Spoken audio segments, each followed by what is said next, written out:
An armor-piercing shell, AP for short, is a type of ammunition designed to penetrate armor. From the 1860s to 1950s, a major application of armor-piercing projectiles was to defeat the thick armor carried on many warships. From the 1920s onwards, armor-piercing weapons were required for anti-tank missions. AP rounds smaller than 20 mm are typically known as armor-piercing ammunition, and are intended for lightly armored targets such as body armor, bulletproof glass, and light armored vehicles. The classic AP shell is now seldom used in naval warfare, as modern warships have little or no armor protection, and newer technologies have displaced the classic AP design in the anti-tank role. An armor-piercing shell must withstand the shock of punching through armor plating. Shells designed for this purpose have a greatly strengthened body with a specially hardened and shaped nose. One common addition to later AP shells is the use of a softer ring or cap of metal on the nose known as a penetrating cap, which both lowers the initial shock of impact to prevent the rigid shell from shattering, as well as aiding the contact between the target armor and the nose of the penetrator to prevent the shell from bouncing off in glancing shots. Ideally, these caps have a blunt profile, which led to the use of a thin aerodynamic cap to improve long-range ballistics. AP shells may contain little or no explosive, in this case known as a bursting charge. Some smaller caliber AP shells have an inert filling or incendiary charge in place of the bursting charge. As tank armor improved during World War II, AP designs were introduced that used a smaller penetrating body within a larger shell. These lightweight shells fired at very high muzzle velocity and retained that speed and the associated penetrating power over longer distances. In modern designs, the penetrator no longer looks like a classic artillery shell design, but is instead a long rod of dense material like tungsten or depleted uranium, DU, that further improves the terminal ballistics. Whether these designs are considered to be AP rounds depends on the definition and may be included or excluded from reference to reference.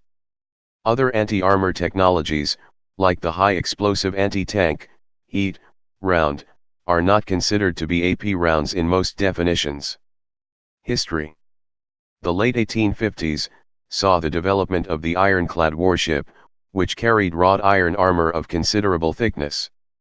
This armor was practically immune to both the round cast iron cannonballs then in use and to the recently developed explosive shell. The first solution to this problem was effected by Major Sir W. Palliser, who, with the Palliser shot, invented a method of hardening the head of the pointed cast iron shot. By casting the projectile point downwards and forming the head in an iron mold, the hot metal was suddenly chilled and became intensely hard, resistant to deformation through a martensite phase transformation, while the remainder of the mold, being formed of sand, allowed the metal to cool slowly and the body of the shot to be made tough, resistant to shattering. These chilled iron shots proved very effective against wrought iron armor but were not serviceable against compound and steel armor, which was first introduced in the 1880s.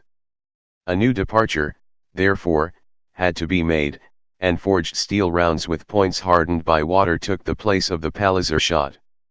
At first, these forged steel rounds were made of ordinary carbon steel, but as armor improved in quality, the projectiles followed suit. During the 1890s and subsequently, cemented steel armor became commonplace, initially only on the thicker armor of warships. To combat this, the projectile was formed of steel forged or cast containing both nickel and chromium. Another change was the introduction of a soft metal cap over the point of the shell, so-called Makarov tips invented by Russian Admiral Stepan Makarov. This cap increased penetration by cushioning some of the impact shock and preventing the armor-piercing point from being damaged before it struck the armor face, or the body of the shell from shattering. It could also help penetration from an oblique angle by keeping the point from deflecting away from the armor face. First World War era. Shot and shell used prior to and during World War I were generally cast from special chromium, stainless, steel that was melted in pots.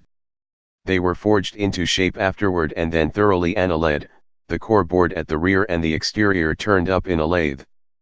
The projectiles were finished in a similar manner to others described above.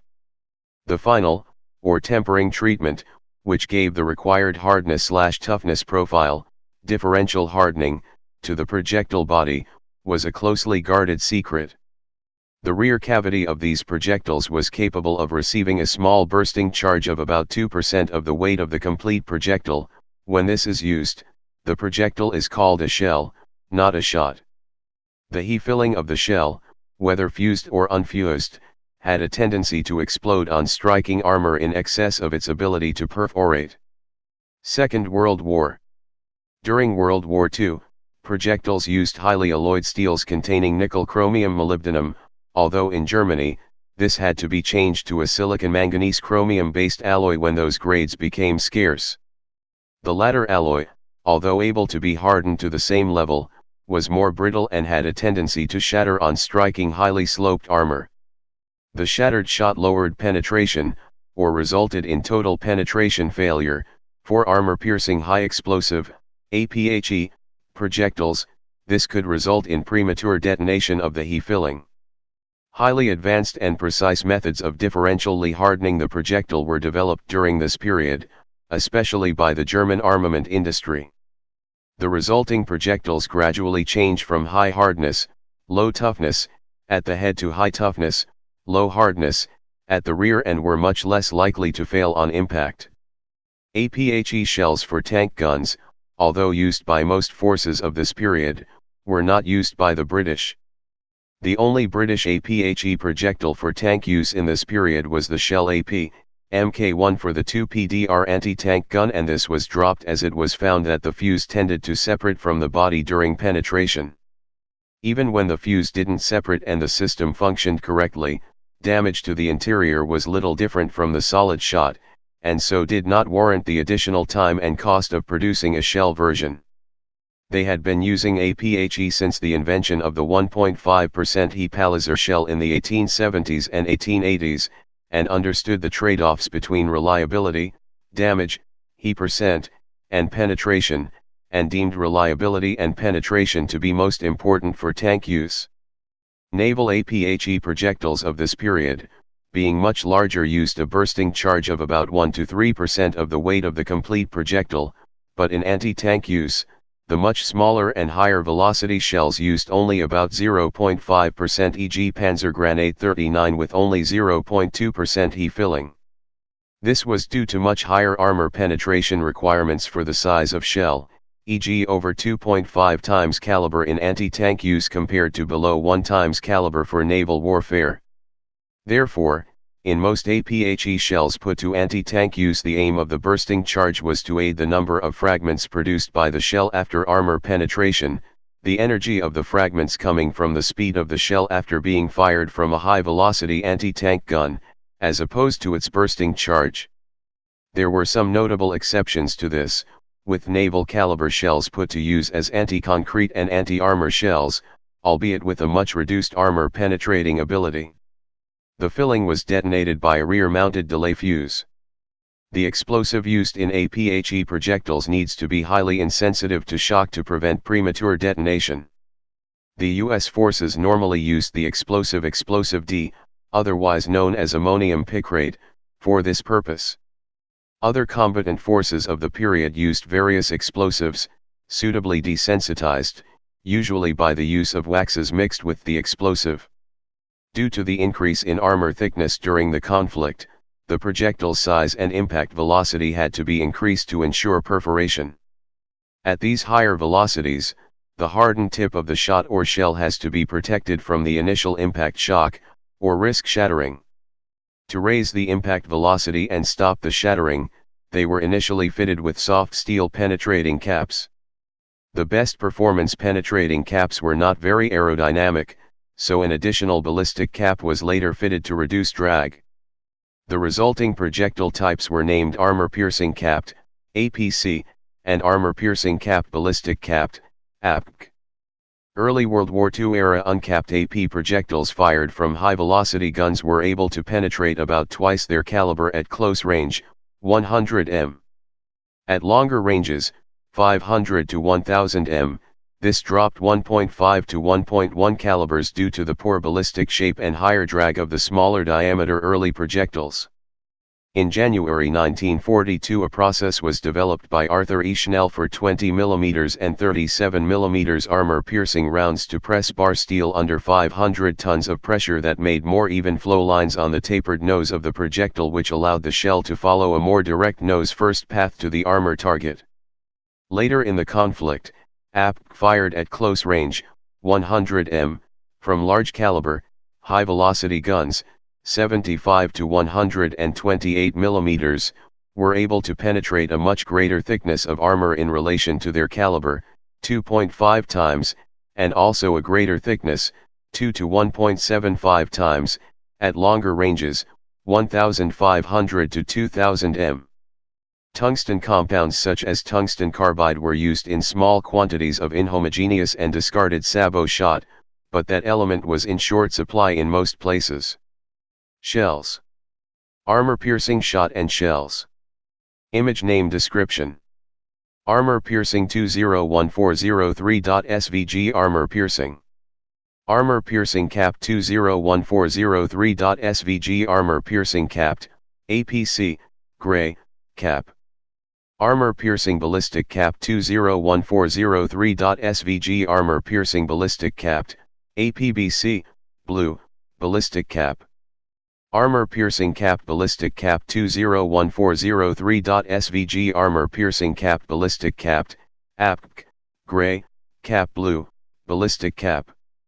Armor-piercing composite rigid 201403.svg Armor-piercing composite rigid, APCR, /high-velocity armor-piercing, HVAP, blue, high-density hard material. Armor-piercing high-explosive 201403.svg Armor-piercing high-explosive, APHE, red, high-explosive. Armor-piercing discarding sabot 201403.svg Armor-piercing discarding sabot, APDS, blue, penetrator. Armor-piercing fin-stabilized discarding sabot 201403.svg Armor-piercing fin-stabilized discarding sabot, APFS, blue, penetrator. Modern day. Armor-piercing shot. Armor-piercing solid shot for cannons may be simple, or composite, solid projectiles but tend to also combine some form of incendiary capability with that of armor penetration. The incendiary compound is normally contained between the cap and penetrating nose, within a hollow at the rear, or a combination of both. If the projectile also uses a tracer, the rear cavity is often used to house the tracer compound. For larger caliber projectiles, the tracer may instead be contained within an extension of the rear sealing plug. Common abbreviations for solid, non-composite/hardcore, cannon-fired shot are AP, APT, API, and APIT, where T stands for tracer and I for incendiary. More complex, composite projectiles containing explosives and other ballistic devices tend to be referred to as armor-piercing shells. Armor-piercing shells. Armor-piercing shells as dedicated anti-tank projectiles are common in over 50 mm caliber artillery, but the tendency is to use semi-armor-piercing high-explosive, SAFE, shells, which have less anti-armor capability, but far greater anti-materiel/personnel effects. The modern SAFE projectiles still have a ballistic cap, hardened body, and base fuse, but tend to have a far thinner body material and higher explosive content, 4 to 15%. Common abbreviations for modern AP and SAP shells are HE, BF, SAFE, SAFEI, and SAFEIT. Small arms. Armor-piercing rifle and pistol cartridges are usually built around a penetrator of hardened steel, tungsten, or tungsten carbide, and such cartridges are often called hardcore bullets. Aircraft and tank rounds sometimes use a core of depleted uranium. The penetrator is a pointed mass of high-density material that is designed to retain its shape and carry the maximum possible amount of energy as deeply as possible into the target. Depleted uranium penetrators have the advantage of being pyrophoric and self-sharpening on impact, resulting in intense heat and energy focused on a minimal area of the target's armor. Some rounds also use explosive or incendiary tips to aid in the penetration of thicker armor. High explosive incendiary/armor-piercing ammunition combines a tungsten carbide penetrator with an incendiary and explosive tip. Rifle armor-piercing ammunition generally carries its hardened penetrator within a copper or cupronickel jacket, similar to the jacket which would surround lead in a conventional projectile. Upon impact on a hard target, the copper case is destroyed, but the penetrator continues its motion and penetrates the target. Armor-piercing ammunition for pistols has also been developed and uses a design similar to the rifle ammunition. Some small ammunition, such as the FN 5.7 mm round, is inherently capable at piercing armor, being of a small caliber and very high velocity. The entire projectile is not normally made of the same material as the penetrator because the physical characteristics that make a good penetrator, i.e. extremely tough, hard metal, make the material equally harmful to the barrel of the gun firing the cartridge. Active protection systems. Most modern active protection systems, APS, are unlikely to be able to defeat full-caliber AP rounds fired from a large-caliber anti-tank gun, because of the high mass of the shot, its rigidity, short overall length, and thick body. The APS uses fragmentation warheads or projected plates, and both are designed to defeat the two most common anti-armor projectiles in use today, heat and kinetic energy penetrator. The defeat of heat projectiles is accomplished through damage/detonation of the heat's explosive filling or damage to the shaped charge liner or fusing system, and defeat of kinetic energy projectiles is accomplished by inducing yaw/pitch or fracturing of the rod. Please subscribe and thanks for watching.